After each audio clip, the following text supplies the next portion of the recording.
మొట్టమొదటి రాష్ట్ర స్థాయి జనరల్ బాడీ సమావేశంతో పాటు నామినేటెడ్ పోస్టుల ప్రమాణ స్వీకార మహోత్సవం అంగరంగ వైభవంగా జరగడం సంతోషదాయకమని అన్నారు. ఈ కార్యక్రమంలో భాగంగా అనంతపురం శాసనసభ్యులు దగ్గుపాటి వెంకటేశ్వర ప్రసాద్ కు మర్యాదపూర్వకంగా కలిసి అనంతపురంలో మాజీ సైనికులు ఎదుర్కొంటున్న దీర్ఘకాలిక సమస్యలను పరిష్కరించాలని కోరగా ఆయన సానుకూలంగా స్పందించాలని పేర్కొన్నారు. ఆంధ్రప్రదేశ్ రాష్ట్ర మాజీ సైనిక సంక్షేమ సంఘం యొక్క అభివృద్ధికి నిస్వార్థంగా కట్టుబడతానని రాష్ట్ర వ్యాప్త మాజీ సైనికుల నాయకులు వీర నారీమణులు ప్రతిజ్ఞ చేశారు. ఈ కార్యక్రమంలో రాష్ట్ర కమిటీ ప్రధాన కార్యదర్శి డాక్టర్ సూరెడ్డి శివకుమార్, రాష్ట్ర కమిటీ గౌరవ సలహాదారులు సీనియర్ మాజీ సైనికులు ఏపీ నాయుడు, రాష్ట్ర కమిటీ ఉపాధ్యక్షుడు పట్నం విశ్వేశ్వరరావు, సుంకర శేషగిరిరావు, రాష్ట్ర కమిటీ టెక్నికల్ ఇన్ఛార్జ్ సీనియర్ మాజీ సైనికులు అడప శంకర్, రాష్ట్ర కమిటీ ఎడిటర్ కె గురాయారెడ్డి, అదనపు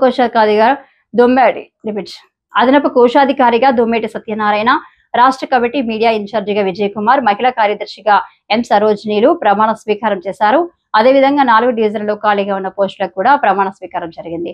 ఈ కార్యక్రమంలో మాజీ సైనికులు తదితరులు పాల్గొన్నారు.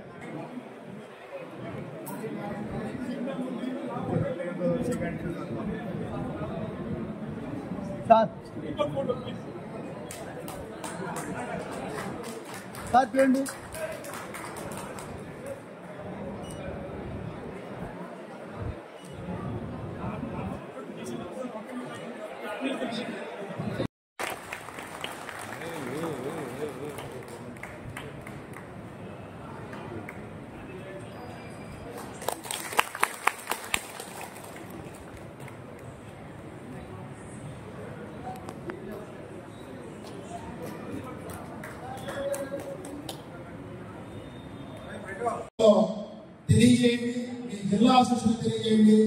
ఎందుకంటే ఇక్కడ సమస్య కూడా చెప్తారు, ఎందుకు మా సమస్యలు వస్తున్నాయో.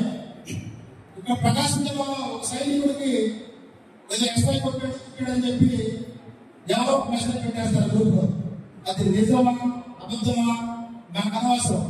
మనోడు 10 మంది చదువుకుంటారు, అది చాలా తప్పు, అది చాలా తప్పు, అక్కడ కొట్టాడు ముఖ్యంగా లేదా ఇక్కడ ఏం జరిగింది. మాజీ సైనికుడు తప్ప, సైనికుడు తప్ప, పోలీసులు తప్ప తెలుసుకోరు. ఇంకెళ్ళి కూడా పెడతారు, చేస్తున్నారు. అక్కడ సైనికుడు కొట్టారంట, ఇద్దరు తెలియదు, కొట్టింది లేదు తెలియదు, అక్కడ ఏం జరిగింది తెలియదు. స్టేట్ మీద పడతారు పెద్దవాడు వచ్చి. అక్కడ మన మీద ఎంక్వైరీ చేస్తే కొన్ని విషయాలు తెలిసింది.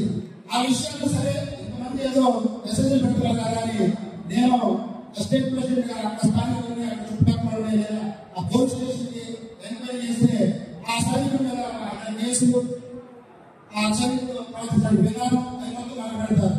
దాని మీద నేను స్టేట్మెంట్ ఇస్తే మళ్ళీ ఆ సైనికులు ఫోన్ చేస్తున్నారు, సార్ మీరు టీచరు ఇట్లా జరిగింది అట్లా జరిగింది, ఆ సైనికులు చేస్తారు. అతను చెప్తారు ఇవే బాబు కేసు ఉన్నాయి కదా స్వామి అంటే అది వేరు. ఇవన్నీ తెలుసుకోకుండా స్టేట్ మీద మీరు పోలేదని చెప్పి నేను తెలియజేస్తున్నాను. ఏదైనా సమస్య వస్తే నేను అందుకే స్థానిక అసోసియేషన్ దగ్గరికి వెళ్ళండి, స్థానిక జిల్లా అసోసియేషన్ వెళ్ళండి. వాళ్ళు చెప్తే మాకు నమ్మకం ఉంటుంది. ఏదైనా కానీ మీరు ఏమైనా అడగదలుచుకున్నారంటే మాజీ సైనికుడు ఒక కుటుంబ సభ్యుడు గ్రూప్ లో మెసేజ్ పెడితే నువ్వు మనం అడగాల్సింది స్థానిక అసోసియేషన్ వెళ్ళామో లేదా. చాలా మంది గమనిస్తారు, అసోసియేషన్ లో ఎవరు అసోసియేషన్ సభ్యులు తీసుకోరు, వాళ్ళకి మాత్రం సమస్యలు స్టేట్ గ్రూప్ లో పోస్ట్ చేస్తారు. ఆ స్థానికుడు మన స్థానిక ఫోన్ చేస్తే వాళ్ళ వ్యక్తి అంటే అవునా వ్యక్తికి ఉన్నాడు అసలు తెలియదు అసోసియేషన్ వాళ్ళు. ప్రతి ఒక్కరు కూడా అసోసియేషన్ కూడా ఎన్ని సభ్యత్వం తీసుకోవాలని సోమృతంగా చాలా బాధగాను. అలాగని అందరూ కూడా కాలేదు, చాలా మంది మనల్ని మన అసోసియేషన్ మనం బలపరుచుకోవాలి అని చెప్పి ముందుకు రావడం చాలా సంతోషదాయకం. అదేవిధంగా ఉత్సాహంగా మాజీ సైనిక సమస్యల కోసం మీరందరూ ముందుకు రావాలని స్థానిక అసోసియేషన్ బలోపేతం చేసుకోవాలి. మీరందరూ కూడా ప్రతి ఒక్కరు స్టేట్ ప్రెసిడెంట్ కో, జిల్లా ప్రెసిడెంట్ కో లేదా నియోజకవర్గ ప్రెసిడెంట్ కో మండలంలో అసోసియేషన్ అంటే మండలంలో సభ్యత్వం తీసుకోండి. ఆ ప్రెసిడెంట్ తెలియజేయండి. ఆ ప్రెసిడెంట్ బాధ్యత. మనం ఏదైనా ఒక సమస్యని ఉంటే ఆ ప్రెసిడెంట్ తెలియజేస్తే ఆయన పరిస్థితులు పోతే అప్పుడు మా పైకి తెలియజేయండి. ఖచ్చితంగా మేము ఆ ప్రెసిడెంట్ అడుగుతాం లేదా మేమే బయటకు వస్తాం, ఆ సమస్యను పరిష్కరిస్తాను. ఈ విధంగా ప్రతి ఒక్కరు కూడా ఒకరికి ఒకరు సహకరించుకుందాం. మనమే ఫలం, మనకి ఎవరో తోడు రారు. ప్రతి ఒక్కరు కూడా రాజకీయ నాయకులు తీసుకోండి, ఎవరైనా అధికారులు తీసుకోండి. ఏదైనా సమస్య చెప్తే మీకేమైనా పెన్షన్ 50,000 వచ్చిందిగా, నీ పెన్షన్ 1,00,000 వచ్చిందిగా అంటావు. మీరు గమనించండి, ఎవరు కూడా మనం సాయం చేయదు. అందుకోసం మనకు మనమే సాయం చేసుకోవాలి. మనకు మనమే బలం. నీకు నేను బలం, నాకు నేను బలం. ఈ విధంగా ఆలోచించుకొని మనకు మనం ఐక్యంగా ఉంటే ఏ సమస్య అయినా సరే అది సాధించుకోవచ్చు అని తెలియజేస్తున్నాను. ఇంకొకటి, చాలా సమస్యలు ఉన్నాయి. పార్టీ సభ్యుల సమస్యల మీద మేము రాష్ట్ర ముఖ్యమంత్రి గారికి, సాహిత్య డైరెక్టర్ గారికి, సంబంధిత మంత్రులకి, సంబంధిత అధికారులకి ఒక అప్లికేషన్ 25 సమస్యల మీద ఒక మెమోరాండం ఇవ్వడం జరిగింది. అయితే ముఖ్యంగా ఇన్ని సమస్యలు ఒకేసారి ప్రభుత్వానికి తెలియజేస్తే అది సమస్య పరిష్కార దిశగా ఉండదని చెప్పి ఒక్కొక్క సమస్య తీసుకున్నామని చెప్పి నిర్ణయించుకోవడం జరిగింది. అందులో ముందు ల్యాండ్ డెవలప్మెంట్ విషయం రాష్ట్ర కమిటీ ప్రతిష్టాత్మక చేపట్టడం జరిగింది. ల్యాండ్ ఏదైతే మాజీ సైనికుల ముందు అది 3 రిటైర్మెంట్ అయిన తర్వాత 3 సంవత్సరాల లోపే వేస్ట్ ల్యాండ్కి బడ్జెట్ అప్లై చేసుకున్న వాస్తవం. 3 సంవత్సరాలు దాటి క్లోజ్ పైన మనకి ల్యాండ్ డెవలప్మెంట్ కి అప్లికేషన్ పెట్టిన అర్హత లేదు అనేటటువంటిది ఆ జీవో యొక్క సారాంశం. అయితే మాజీ సైనికులు రిటైర్మెంట్ అయిన తర్వాత 3 సంవత్సరాల వరకే మాజీ సైనికులుగా ఉంటారా అని చెప్పి నేను ప్రభుత్వ పెద్దలు కోరుతా ఉన్నాను. తన జీవిత కాలంలో ఎప్పుడైనా సైనికుడు రిటైర్ అయితే మాజీ సైనికుడుగా పిలువబడతాడు, మాజీ సైనికుడుగా పరిగణించబడతాడు. కాబట్టి ఆ ల్యాండ్ విషయాన్ని మీరు సడలించి జీవిత కాలంలో ఎప్పుడైనా సరే ఎక్కడైనా తనకు అవకాశం దొరకగానే ల్యాండ్ అప్లై చేసిన విధంగా ప్రభుత్వం ఆ జీవోని సడలించి మా మాజీ సైనికుడికి తన జీవిత కాలంలో ల్యాండ్ అప్లై చేసుకోవడానికి వెసులుబాటు కల్పించాలని చెప్పి మొదటి సమస్యని ప్రతిష్టాత్మకంగా తీసుకొని మేము ముందుకెళ్ళడం జరుగుతుంది. దానికి మీ అందరి సహకారం కూడా, మీ అందరూ అన్ని అసోసియేషన్ నుంచి కూడా లెటర్స్ ముఖ్యమంత్రి గారి పేరు మీద, మరి రాష్ట్ర ఆర్ఎస్పీ డైరెక్టర్ గారి పేరు మీద, ప్రిన్సిపల్ సెక్రటరీ గారి పేరు మీద మీరు మాకు అందజేస్తే వాటన్నింటినీ తీసుకొని మీరు వచ్చినా రాకపోయినా పోరాటం అనేది మేము చేస్తానికి సిద్ధంగా ఉన్నాం. అవసరమైనప్పుడు మేము పిలుపునిస్తాం. ఆ పిలుపుకు స్పందిస్తే ఖచ్చితంగా మన హక్కును మనం సాధించుకోవడంలో సక్సెస్ అవుతామని చెప్పి తెలియజేస్తూ మీ అందరికీ మరొకసారి మాజీ సైనికుల ఐక్యతను కాపాడాలని చెప్పి పిలుపునిస్తూ నేను సెలవు తీసుకుంటున్నాను. Thank you.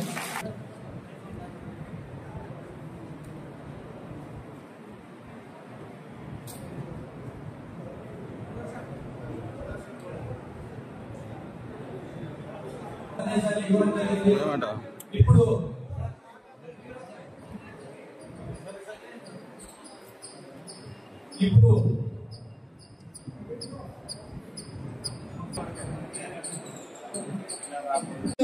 అక్కడ మొదలుపై డిఎస్పీ గారికి రావడం జరిగింది.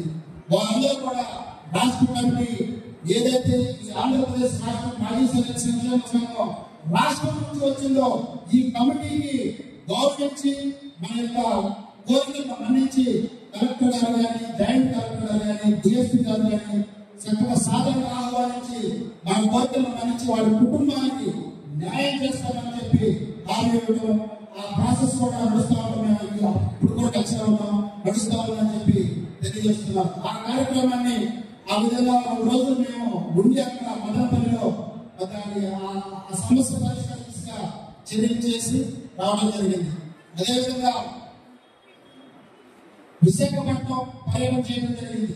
పలాస శ్రీకాకుళం జిల్లా మరి ఆంధ్రప్రదేశ్ చిట్ట చివరి ప్రాంతమైనటువంటి పలాస, అక్కడ పటిష్టమైనటువంటి నాయకత్వం మన స్టేట్ జాయింట్ సెక్రటరీ ఇలా మోహన్ గారి ఆధ్వర్యంలో ఒక మంచి యూనియన్ అక్కడ మరి ఏర్పడటం, వారు కూడా మరి మేము లాంగ్ జర్నీ అవ్వడం, పొద్దున వెళ్ళాల్సింది సాయంత్రానికి చేరుకున్నప్పటికీ ఉదయం నుంచి సాయంత్రం దాకా మన రాష్ట్ర కమిటీ వస్తుందని చెప్పి ఒక పట్టుదల ఏ విధంగా ఈ అనంతపురంలో కొంతమంది మన కమిటీ కోసం వెళ్ళాలని వచ్చారో అదేవిధంగా పలాసంలో మాజీ సైనికులు కానీ, మాజీ సైనిక కుటుంబ సభ్యులు కానీ చూపించినటువంటి ఆదరణ చాలా గొప్పదని చెప్పి తెలియజేస్తున్నాను. అక్కడ మాజీ సైనికుల సమస్యలు తెలుసుకొని అక్కడ ఉన్నటువంటి వారి అప్లికేషన్ ఇవ్వడం, డిఎస్సీకి సంబంధించి కానీ లేదా జాబ్ ట్రాన్స్ఫర్ విషయం కానీ వారు ఇవ్వడం జరిగింది. అక్కడ నుంచి వైజాగ్ లో ఉన్నటువంటి గురారెడ్డి గారి ఆధ్వర్యంలో అక్కడ కొంతమంది అసోసియేషన్ చుప్పాడు కానీ దీనిని వేరే కలిసి అక్కడ ఉన్నటువంటి మా రాజశేఖర రెడ్డి గారిని అందరూ కలిసి అక్కడ కొన్ని సమస్యలు తెలుసుకొని అక్కడ ముఖ్యంగా జిల్లా కమిటీ ఏర్పాటు గురించి చర్చించి కొన్ని వాళ్ళ నిర్ణయాలు చెప్పడం జరిగింది. ఆ తర్వాత రాష్ట్రంలో చాలా మంది పడుతున్నటువంటి సమస్య మీద డిఎస్సి ఏదైతే ఉద్యోగాల భర్తీ నోటిఫికేషన్ పడిందో మాజీ సైనికుల భార్యలు కానీ కొంతమంది మాజీ సైనికులు కానీ టీచర్స్ ఉద్యోగాల్లో ఉన్నారు. వాళ్ళ ట్రాన్స్ఫర్స్ విషయంలో మరి మేము వెళ్ళి మంగళగిరిలో ఉన్నటువంటి టీడీపీ మెయిన్ ఆఫీస్ వెళ్ళి అక్కడ మంత్రి గారిని కలిసి లోకేష్ గారు లేకపోవడం వల్ల మంత్రి అచ్చెన్నాయుడు గారిని కలిసి మన సమస్యలు వివరించి అక్కడ నుంచి విద్యాశాఖ కమిషనర్ గారు కూడా కలిసి మన చెప్పడం వారు దానికి సానుకూలంగా స్పందించి కొన్ని పాయింట్స్ కూడా నోటీస్ కలిపి మనకి కోర్టుకు ఇవ్వడం కొంత చెప్పదలుచుకున్నాను. అయితే ఇందులో ఇంకా కొంత అసంతృప్తి అన్నమాట వాస్తవం. కొన్ని ఏరియాల్లో కొన్ని జిల్లాల్లో మాకు అంటే అవగాహన లేక చెప్తున్నారా లేక తెలిసి చెప్తున్నారా మాకు అర్థం కాని పరిస్థితి. ఎందుకంటే ఒక మాజీ సైనికుల సమస్య వస్తే టీచర్స్ విషయంలో తీసుకోండి. అందరూ కూడా వాట్సాప్ లో కూర్చొని ఇంట్లో నేను టీచర్గా ఉద్యోగం చేస్తున్నాను లేదా నా భార్య టీచర్గా ఉద్యోగం చేస్తుంది మీరేమి పోరాడండి అక్కడ అని వాట్సాప్ లో మెసేజ్ పెడతారు. కనీసం తన సొంత ఉద్యోగ బదిలీ కోసం తన సొంత భార్య ట్రాన్స్ఫర్ కోసం బయటకు వచ్చే పరిస్థితి కనపడలేదు. ఈ రోజున టీచర్స్ అసోసియేషన్స్ ఉన్నాయి. వాళ్ళు ఎంతమంది ఉన్నారండి? ఇప్పుడు మంది లేదు. మన ఎంతమంది ఉన్న మాజీ సైనికులు టీచర్స్ పట్టుబట్టి మరి ప్రభుత్వం యొక్క మేడం నుంచి వాళ్ళకి కావాల్సింది ఆ రేట్లు సాధించుకున్నారు.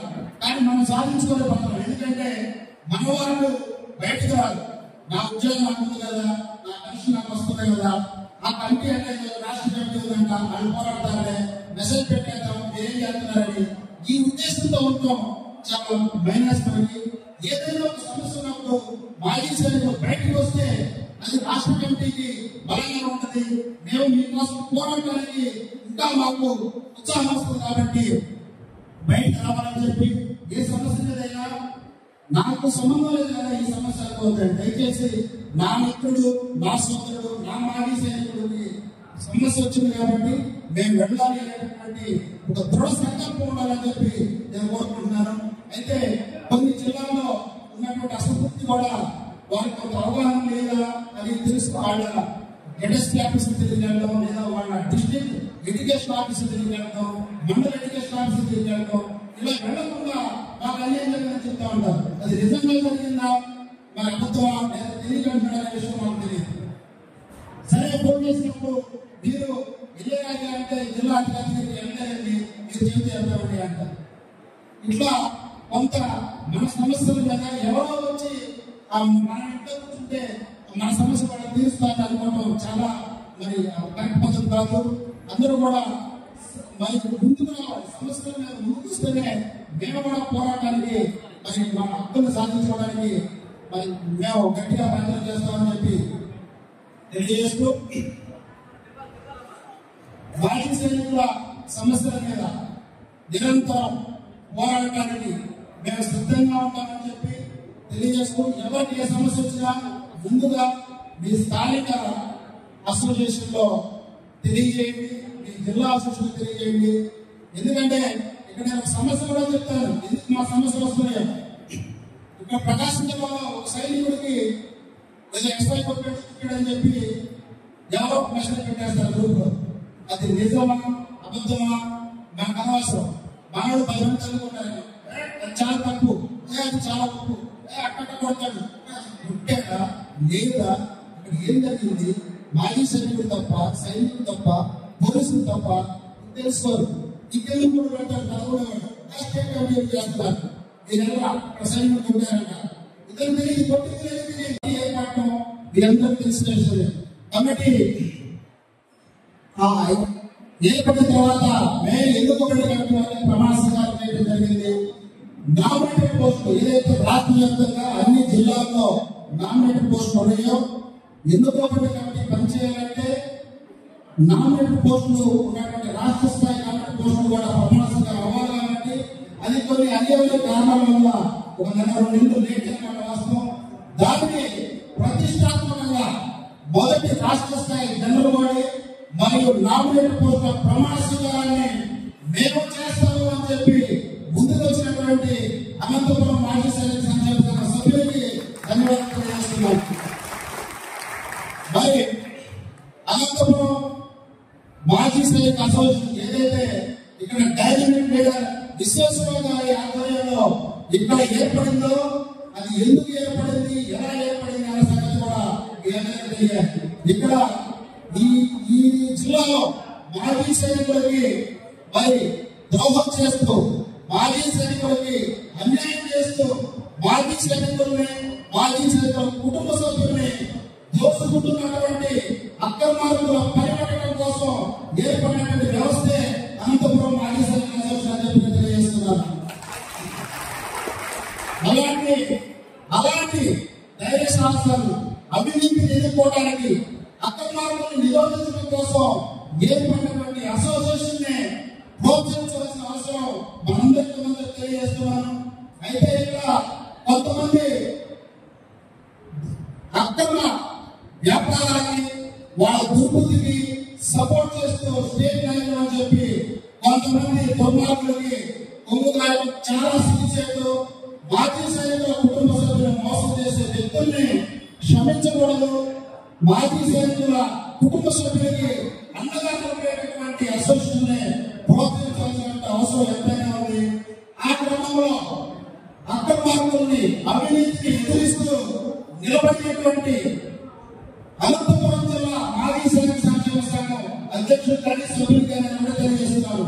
మీ యొక్క పోరాటంలో మాజీ సైనికులకి, మాజీ సైనికుల కుటుంబ సభ్యులకి అండగా నిలబడే పోరాటంలో రాష్ట్ర కమిటీ, రాష్ట్ర సభ్యులు అందరూ కూడా ఈ పూర్తి సహకారం అందిస్తామని చెప్పి తెలియజేస్తున్నారు. ఎంతమంది అయినా సరే తగ్గేది లేదు. మాజీ సైనికులకి ఏదైతే పట్టుదల, ఇంత పట్టుదల ఎవరికి కూడా ఇక్కడ అవసరం లేదు. ఆ పోయేదంటే పోయేదే, వాళ్ళు ఇచ్చుకున్నారు, పోవచ్చు అనుకోలేదు. ఇక్కడ సాటి మాజీ సైనికులకి, సాటి మాజీ సైనికుల కుటుంబ సభ్యులకి, వేల కార్యక్రమాలకి న్యాయం చేయడం కోసం, వారికి అండగా నిలబడటం కోసం ధైర్యంగా నిలబడటం నిజంగా ఈ అనంతపురం అసోసియేషన్ సభ్యుల్ని మనస్ఫూర్తిగా అభినందిస్తున్నాను. ఈ రోజు మన రాష్ట్ర కమిటీ ప్రతిష్టాత్మకంగా ఇక్కడ మరి వారు ఏర్పాటు చేస్తున్నారని తెలిసినటువంటి కొంతమంది దుర్మార్గులు దీన్ని బ్రేక్ చేయడానికి కూడా చాలా ప్రమాదాలు పడ్డాయి.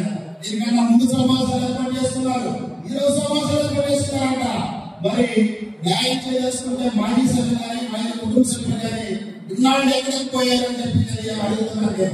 ఈ రోజే ఇళ్ల స్థలాలు ఇస్తామని చెప్పి మీరు ఒక ప్రెస్ మీట్ ఏదో ఒక కామెంట్ చేస్తారంటే ఆంధ్రప్రదేశ్ రాష్ట్ర మాజీ సైనిక సంక్షేమ సంఘం యొక్క ఈ మొదటి తెలుగుబాడి సమావేశం యొక్క ఉద్దేశం, అదేవిధంగా అనంతపురం మన విశ్వేశ్వరరావు గారి దృఢమైన టీం సభ్యులను చూసి వారి పెద్దలో ఒడుగు పుట్టిన నిదర్శనమే ఈ రోజు వాళ్ళు పెడుతున్న మీటింగ్ అని చెప్పి నేను తెలియజేస్తున్నాను. ఎక్కడ కూడా సాటి మాజీ సైనికులు ఒక మీటింగ్ లో ఒక ఏర్పాటు చేసుకుంటే దానికి పోటీగా పెట్టారు అంటే అది చాలా హీనమైన వాళ్ళ కుటుంబ మనస్తత్వానికి నిదర్శనంగా మనం అర్థం చేసుకోవాలి. సహకరించాలంటే మాజీ సైనికులకి మనం ఎప్పుడు కూడా ఎందుకు దూషించే ప్రసక్తి లేదు. కాబట్టి జరుగుతున్న వాస్తవాలు మీకు తెలియదు కాబట్టి విషయాలు తెలుసుకున్నాను. ఏదేమైనా అలాంటి మోసగాళ్ళ ముసుగులో, అలాంటి మోసగాళ్ళ వలలో పడవద్దని చెప్పి ముఖ్యంగా ఈ జిల్లాలో ఒక గట్టి పద్ధతి, ఒక నీతి నియమాలతో నడిచేటటువంటి అసోసియేషన్ విశ్వేశ్వర గారి పట్నం విశ్వేశ్వర గారి అసోసియేషన్ ఉంది కాబట్టి వారిని అనుసరించాలని చెప్పి, ఆ అనుసరించే వాళ్ళకి మనందరూ కూడా తప్పకుండా అని చెప్పి నేను తెలియజేస్తున్నాను. ఇకపోతే ఆంధ్రప్రదేశ్ రాష్ట్ర మాజీ సైనిక సంక్షేమ సంఘం మరి ఏర్పడిన తర్వాత మరి నా దృష్టికి వచ్చినటువంటి కొన్ని సమస్యల మీద కూడా పోరాటం చేయడం అందరికీ తెలిసిందే. వాటిని మన జనరల్ సెక్రటరీ గారు పూర్తి వివరాలతో మొత్తం తెలియజేస్తారు. అంటే క్లుప్తంగా కొన్ని వివరాలు నేను మీకు తెలియజేస్తాను.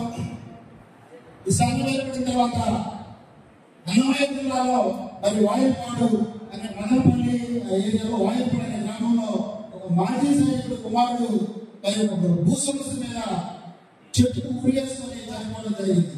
మరి అది తెలిసిన వెంటనే మన ఏపీఆర్ఎస్ఎస్ సంఘం ఇక్కడ నుంచి ఆ విషయం చేసినట్టు ఇక్కడ నుంచి బయలుదేరి వెళ్ళి అక్కడ ఉన్నటువంటి మదనపల్లి అసోసియేషన్ వారి సహకారం తీసుకొని అక్కడ ఆల్రెడీ మన మాజీ సైనికులు వాళ్ళ కోసం పోరాడుతున్నటువంటి బాధితుల కోసం పోరాడుతున్న మాజీ సైనికుల మీద కూడా కేసులు పెట్టినటువంటి పరిస్థితి మదనపల్లిలో.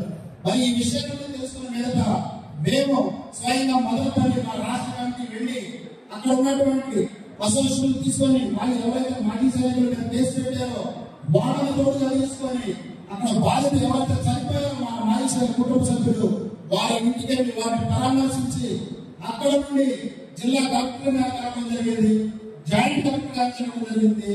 ఏదైతే మా మాజీ సైనికులు కేసు పెట్టారో ఈరోజు ఆంధ్రప్రదేశ్ రాష్ట్ర మాజీ సైనిక సంక్షేమ సంఘం రాష్ట్ర కమిటీ పిలుపు మేరకు అనంతపురం జిల్లాలో ప్రతిష్టాత్మకంగా జరుగుతున్నటువంటి రాష్ట్ర స్థాయి జనరల్ బాడీ మీటింగ్ మరియు నామినేటెడ్ పోస్టుల ప్రమాణ స్వీకార మహోత్సవ సభకు అధ్యక్షత వహిస్తున్నటువంటి అనంతపురం జిల్లా అధ్యక్షులు అదేవిధంగా రాష్ట్ర ఉపాధ్యక్షులైనటువంటి పట్నం విశ్వేశ్వరరావు గారికి, స్టేజ్ మీద నాతో పాటు వేదికలు పంచుకుంటున్నటువంటి రాష్ట్ర జనరల్ సెక్రటరీ సూర్యుడి శివకుమార్ గారికి, అదేవిధంగా పెద్దలు గౌరవనీయులు గోవిందరావు గారికి, ఏపీ నాయుడు గారికి, శేషరావు గారికి, ఇలా మహమ్మదరావు గారికి, పెద్దలు హనుమ శంకర్ గారికి, మరి స్టేట్ ప్రెసిడెంట్ మన నేవీ ప్రెసిడెంట్ అయినటువంటి పాషా గారికి, వేదిక ముందున్నటువంటి పెద్దలు గౌరవనీయులు మన ఆంధ్రప్రదేశ్ రాష్ట్ర మాజీ సైనిక సంక్షేమ సంఘం రాష్ట్ర నలుమూలలు చేసినటువంటి సభ్యులందరికీ అందరికీ నమస్కారం చేస్తున్నాను. చాలా సంతోషం. ఈరోజు రాష్ట్ర నలుమూలల నుంచి మనం ఏదైతే మాజీ సైనికుల సమస్యల మీద పోరాడటానికి ఇంతవరకు రాష్ట్రంలో లేనటువంటి ఒక వ్యవస్థని ఇన్నాళ్ళు మనం గమనిస్తే సొంతగా ఎక్కడో కొంతమంది అతను దాంట్లో తాను రిజిస్ట్రేషన్ చేసుకొని నేను స్టేట్ ప్రెసిడెంట్ నేషనల్ ప్రెసిడెంట్ అన్న దానిలో తప్పితే ఎక్కడ కూడా 26 జిల్లాల సైనికులని 26 జిల్లాల సైనిక సంక్షేమ సంఘ నాయకుల్ని ఏకతాటిపై తీసుకొచ్చి ఒక అసోసియేషన్ ఏర్పడినటువంటి దాఖలాలు అయితే లేవని చెప్పి నేను తెలియజేస్తున్నాను. మరి అలాంటి అసాధ్యమైనటువంటి ఒక కార్యక్రమాన్ని మనం ప్రతిష్టాత్మకంగా తీసుకొని దాన్ని సుసాధ్యం చేసి అందరి అనుమతితో ఒక రాష్ట్ర కమిటీని మాజీ సైనికుల సమస్యల మీద గట్టిగా పోరాటం చేయడం కోసం, మాజీ సైనికుల సంక్షేమం ఏదైతే మన హక్కు ఉందో ఆ సంక్షేమాన్ని మనం అందించుకోవడం కోసం, మాజీ సైనికులకి భరోసా ఇవ్వడం కోసం, మాజీ సైనికుల కుటుంబ సభ్యులకి అండగా ఉండడం కోసం మనం ఏర్పాటు చేసినటువంటి మాజీ సైనిక సంక్షేమ సంఘం చాలా బలమైందని చెప్పి నేను తెలియజేస్తున్నాను. ఇందాక మన భక్త మాట్లాడుతూ ఈ కొంతమంది ఇది చిత్రాన్ని చేయాలని చూస్తూ ఉంటారు, కానీ ఇక్కడ ఉన్నది అందరూ కూడా నిస్వార్థంగా ఇక్కడ వచ్చి అసోసియేషన్ ఏర్పాటుకు సహకరించారు. కాబట్టి ఎవరు ఎంత ప్రయత్నించినా ఇది చిన్నాభిమానులు ఇది తరతరాలకు నిలబడే విధంగా దీన్ని ముందుకు తీసుకెళ్ళడానికి మేము సిద్ధంగా ఉన్నామని తెలియజేస్తున్నాం. ఎలాంటి స్వార్థం లేకుండా మాజీ సైనికులకు కష్టం వచ్చిందంటే ఆ యొక్క స్థానిక అసోసియేషన్ లో ముందు సంప్రదించి జిల్లా అసోసియేషన్ ద్వారా రాష్ట్ర అసోసియేషన్ తెలియజేస్తే ఎలాంటి సమస్యలైనా ఎదుర్కోవడానికి అది న్యాయబద్ధంగా ఉంటే ఖచ్చితంగా మేము మీ వెంట ఉంటామని చెప్పి నేను తెలియజేస్తున్నాను. ఆంధ్రప్రదేశ్ రాష్ట్ర మాజీ సైనిక సంక్షేమ సంఘం ఏర్పాటు అనేది ఏదో ఒక రోజు, ఒక వారం, ఒక 4 రోజుల్లో అనుకొని వెంటనే తయారు చేస్తుంటారు. మీ అందరికీ చాలా మందికి తెలుసు, కొంతమందికి తెలియదు. కాబట్టి నేను కొన్ని విషయాలు చెప్పాలనుకుంటున్నాను. ఈ ఆంధ్రప్రదేశ్ రాష్ట్ర మాజీ సైనిక సంక్షేమ సంఘం ఈ రాష్ట్ర కమిటీ ఏర్పాటు అనేది ఒక చాలా సంవత్సరాల నుంచి ఉన్నటువంటి కళని సాకారం చేశాం. అందులో ముఖ్యంగా మా గుంటూరులో మేము కూర్చొని మాట్లాడుకున్న సందర్భంలో గోవిందరావు గారు మేము కానీ పల్నాడు బాపట్ల గుంటూరు జిల్లాలో మాట్లాడుకోవడం, అక్కడ ఆ జిల్లా 3 జిల్లాల్లో ఒక కమిటీ ఏర్పాటు చేసుకోవడం జరిగింది. అయితే రాష్ట్ర స్థాయికి తీసుకెళ్ళడానికి మేము అనుకున్నాం కానీ ముందుకు అడుగు వేయలేకపోయిన పరిస్థితి. అలాంటి సమయంలో విశాఖపట్నం నుంచి మన ఆంధ్రప్రదేశ్ రాష్ట్ర నావల్ అసోసియేషన్ ఏదైతే ఉందో వారు ఒక అడుగు ముందుకేసి రాష్ట్ర స్థాయి ఇక్కడ కమిటీ ఏర్పాటు చేస్తాం, పటిష్టమైనటువంటి నాయకులు తయారు చేసుకున్నాం, రాష్ట్రాల్లో ఉన్న మాజీ సైనికులకి ఒక మంచి కమిటీ ఏర్పాటు చేసుకున్నాం, మీరందరూ రావాలని చెప్పి ఆహ్వానించడం, వారు సూచించినటువంటి కొన్ని మార్గాలని మరి గోవిందరావు గారి మేము కానీ కొన్ని మార్పులు చేర్పులు చేయటం, దానిని ఎలాంటి భేషజాలని పోకుండా నావల్ అసోసియేషన్ వారు ఏర్పాటు చేసుకుని మేము కదా, మేము చెప్పినట్టు మీరే కానీ, మీరు చెప్పినట్టు మీరే నడుస్తామని అనకుండా ఒక సదుద్దేశంతో మేము చెప్పినటువంటి మార్పులకి వారు ఏర్పాటు చేసినటువంటి కొన్ని కార్యక్రమాలను సమ్మేళనం చేసుకొని మా మార్పులను కూడా మా నిర్ణయాలను వాళ్ళు అంగీకరించడం వల్ల అక్కడ రాష్ట్ర స్థాయిలో అందరూ కూడా నాయకులు, అసోసియేషన్ జిల్లా నాయకులు, అసోసియేషన్ నాయకులు ఏకమై అక్కడ బీజం పడింది. రాష్ట్ర స్థాయి ఏర్పాటు మొట్టమొదటి పెట్టని చెప్పి నేను తెలియజేస్తూ, అలాంటి వ్యక్తికి ముందుగా ఏర్పాటు స్వాగత పలిక వాళ్ళ సొంత ఖర్చులతో స్వాగత పలికినందుకు నావల్ అసోసియేషన్ వారికి ధన్యవాదాలు తెలియజేస్తున్నాను. తర్వాత కాలంలో ఎందరూ తెలిసిందే ఆ ఒక్క మీటింగ్తో కాకుండా రాష్ట్రంలో నలుమూలలో కూడా అటు శ్రీకాకుళంలో, కడపలో, ఒంగోలు, మంగళగిరి, విజయవాడ ఇలా అనేక ప్రాంతాల్లో అన్ని ప్రాంతాలను సమన్వయం చేసుకుంటూ కమిటీలు ఏర్పాటు చేసుకొని అందులో కొన్ని నిర్ణయాలు తీసుకొని అందులో మళ్ళీ ఒక ధైర్యంగా కాబట్టి మంచి నిర్ణయాలతో పటిష్టంగా రాష్ట్రంలో ఎక్కడ జరిగిన విధంగా ఓటింగ్తో ఎవరు కూడా ప్రెసిడెంట్, సెక్రటరీ లేదా ఈ పదవి తీసుకుంటారు కాకుండా పటిష్టంగా ఓటు హక్కుతో ప్రజాస్వామ్య పద్ధతిలో ఏదైతే మన భారత రాజ్యాంగం ఉందో ఆ రాజ్యాంగాన్ని అనుసరిస్తూ ఓటింగ్ సిస్టంతో ఒక కమిటీ ఎన్నుకోవడం, ఆ కమిటీ ఏర్పడటం మీరందరూ తెలిసిన విషయం. కమిటీ ఏర్పడిన తర్వాత మే 8 కమిటీ ప్రమాణ స్వీకారం చేయడం జరిగింది. నామినేటెడ్ పోస్టులు ఏదైతే రాష్ట్ర వ్యాప్తంగా అన్ని జిల్లాల్లో నామినేటెడ్ పోస్టులు ఉన్నాయో ఎన్నుకోబడిన కమిటీ పనిచేయాలంటే నామినేటెడ్ పోస్టులు ఉన్నటువంటి రాష్ట్ర స్థాయి నామినేటెడ్ పోస్టులు కూడా ప్రమాణ స్వీకారం అవ్వాలి కాబట్టి అది కొన్ని అన్యాయ కారణాల వల్ల ఒక 2 నెలలు కూడా మేము ఆంధ్రప్రదేశ్ రాష్ట్ర మాజీ సైనిక సంక్షేమ సంఘం తరఫున ఒక విన్నపాన్ని విన్నవిస్తున్నాం. మాజీ సైనిక సంబంధించినటువంటి కొన్ని భూములను కూడా వెనక్కి లాక్కోవడం చాలా దారుణం. ఇక్కడ గతంలో చూస్తే పోయిన 2 నెలల క్రితమే మదనపల్లి దగ్గర వాయిల్పాడులో మాజీ సైనికుల భూమిని మరి వేరే వాళ్ళు ఆక్రమించుకుంటే ప్రభుత్వం న్యాయం చేయలేని పక్షంలో మరి అక్కడ మాజీ సైనికుల కుటుంబ సభ్యులు ఊరేసుకొని ఆత్మహత్య చేసుకోవడం చాలా దారుణం. ఇలాంటి సంఘటనలు మాజీ సైనికులకి చాలా జరుగుతున్నాయి కాబట్టి మాజీ సైనికులకి మీరు న్యాయం చేయాలని చెప్పి దేశ సేవలో, దేశ రక్షణలో యుద్ధాలకు భయపడకుండా బుల్లెట్లకి గుండెలు చూపించి ధైర్య సాహసాలతో పోరాడేటువంటి సైనికుల్ని మీరు గౌరవించాలని చెప్పి మా హక్కులు మాకు ఇవ్వాలని చెప్పి ప్రభుత్వానికి తెలియజేసుకుంటాం. ఆంధ్రప్రదేశ్ రాష్ట్ర మాజీ సైనిక సంక్షేమ సంఘం వారి ఆధ్వర్యంలో రాష్ట్ర స్థాయి కెల్లబాడి మీటింగ్ మరియు రాష్ట్ర స్థాయి నామినేటెడ్ పోస్టుల ప్రమాణ స్వీకార మహోత్సవ కార్యక్రమానికి ఇక్కడ అనంతపురం జిల్లాలో ఉన్నటువంటి పట్నం విశ్వేశ్వర గారి ఆధ్వర్యంలో ఇక్కడ అసోసియేషన్ ఏదైతే జిల్లా అసోసియేషన్ ఉందో వారు ఈ ఘనమైన ఏర్పాటు చేయడం చాలా సంతోషదాయకం.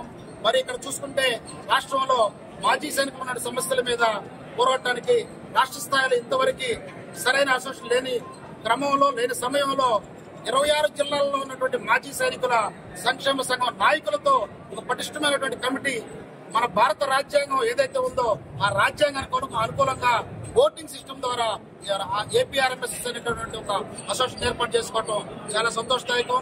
అందులో భాగంగా ఈ రోజు అనంతపురంలో ఉన్నటువంటి సమస్యలను తెలుసుకోవడానికి కోసం కూడా మరి మేము ఇక్కడికి రావటం, ఇక్కడ అనంతపురంలో కూడా ఇక్కడ మాజీ సైనికులకు జరిగినటువంటి అన్యాయాల మీద, మాజీ సైనికుల కుటుంబ సభ్యులకు జరిగినటువంటి అక్రమాల మీద పోరాడుతున్నటువంటి అనంతపురం జిల్లా మాజీ సైనికులకి మద్దతు తెలియజేయడం కోసం రాష్ట్ర కమిటీ అక్రమార్కులపై పోరాటంలో రాష్ట్ర కమిటీ వారికి వెన్నంటి ఉంటుందని చెప్పి భరోసా ఇవ్వడం కోసం మేము ఇక్కడ రావడం జరిగింది. ఇక్కడ స్థానిక సమస్యల మీద మరి ఇక్కడ ప్రజాప్రతినిధుల్ని, ఎమ్మెల్యే గారిని అయితేనేమి, లేదా కలెక్టర్ గారిని అయితేనేమి, ఎస్పీ గారిని అయితేనేమి కలవటం కూడా జరుగుతుంది. మరి ఈ విధంగా ఆంధ్రప్రదేశ్ మాజీ సైనిక సంక్షేమ సంఘం మాజీ సైనికుల సంక్షేమాన్ని చేసుకుంటూ ముందుకెళ్తుంది. అందులో భాగంగా అధికారులకి కొన్ని మెమోరాండం కూడా ఇవ్వడం జరిగింది. ముఖ్యంగా మాజీ సైనికులకి రిటైర్మెంట్ అయిన తర్వాత ల్యాండ్ అలాట్మెంట్ విషయం 3 సంవత్సరాల కాల పరిమితి వరకే ఉండటం చాలా బాధాకరం. మాజీ సైనికుడు ఒక సైనికుడు రిటైర్మెంట్ అయితే జీవిత కాలంలో మాజీ సైనికుడుగానే పిలువబడతాడు. కాబట్టి మాజీ సైనికులు ల్యాండ్ కోసం అప్లై చేసుకునేటటువంటి జీవోని ఏదైతే 3 సంవత్సరాల వరకే ఉందో దాన్ని సడలించి మాజీ సైనికుడు జీవిత కాలంలో ఎప్పుడైనా ల్యాండ్ కోసం అప్లై చేసుకునే విధంగా జీవోని సడలించాలని, మాజీ సైనికులకి జీవిత కాలంలో ఎప్పుడైనా సరే తనకు అనుకూలంగా ఉన్నటువంటి ల్యాండ్ ఏదో ప్రభుత్వ భూములు ఉన్నాయో అప్లై చేసుకోవడానికి వెసులుబాటు కల్పించాలని చెప్పి మేము ప్రధానంగా ఆంధ్రప్రదేశ్ ప్రభుత్వాన్ని కోరుతా ఉన్నాం. దీని మీద కొన్ని ఇంకా మాజీ సైనికులకు సంబంధించిన సమస్యలు కొన్ని ఉన్నాయి. కొంత రేషన్ కార్డు ఒకటి కావాలని చెప్పి బలమైన కోరిక ఉంది. మరి టోల్ గేట్లను అయితేనేమి, తిరుమల తిరుపతి దేవస్థానాలు అయితేనేమి ముఖ్యంగా మాకు ఫెసిలిటీ కల్పించాలని చెప్పి, ముఖ్యంగా సైనికుల యొక్క పిల్లలు సైనికులు సర్వీస్ ధోరణిలో దేశం మొత్తం అన్ని రాష్ట్రాల్లో సర్వీస్ చేస్తారు. మరి సైనికుల పిల్లలు కూడా వారి తల్లిదండ్రులతో అనేకమైన రాష్ట్రాల్లో మరి చదువుకోవడం జరుగుతుంది. వారు రిటైర్మెంట్ అయ్యి ఆంధ్రప్రదేశ్ లోకి వచ్చిన తర్వాత స్థానికత్వం మీద మాకు సమస్య వస్తుంది. ఇక్కడ ఏదైనా మరి జాబులు కానీ ఏదైనా ఇంజనీరింగ్ లేదా పీజీ సీట్లకు అప్లై చేసుకుంటే ఇక్కడ మీరు స్థానికులు కాదు, మీరు ఉత్తరప్రదేశ్ లో చదివారు, మీరు బీహార్ లో చదివారు, మాకు ఇక్కడ ఆంధ్రప్రదేశ్ సంబంధం లేదంటాం చాలా బాధాకరం.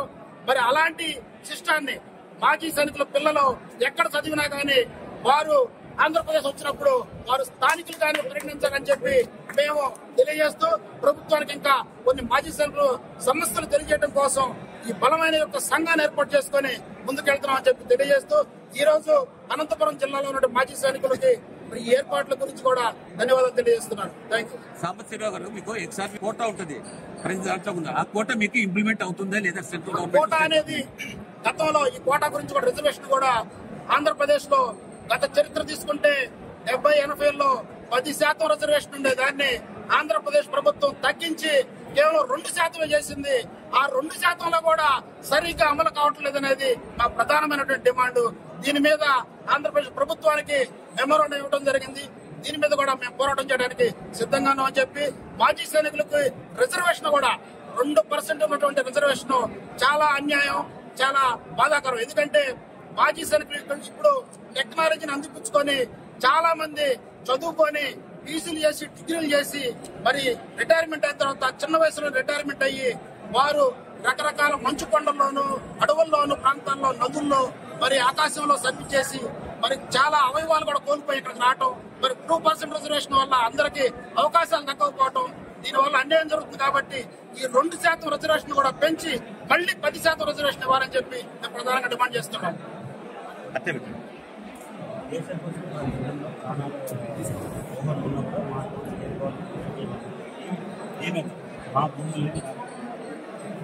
జరిగింది కదా, అది చెప్పండి.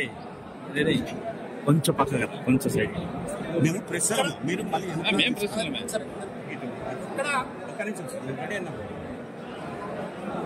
ఇక్కడ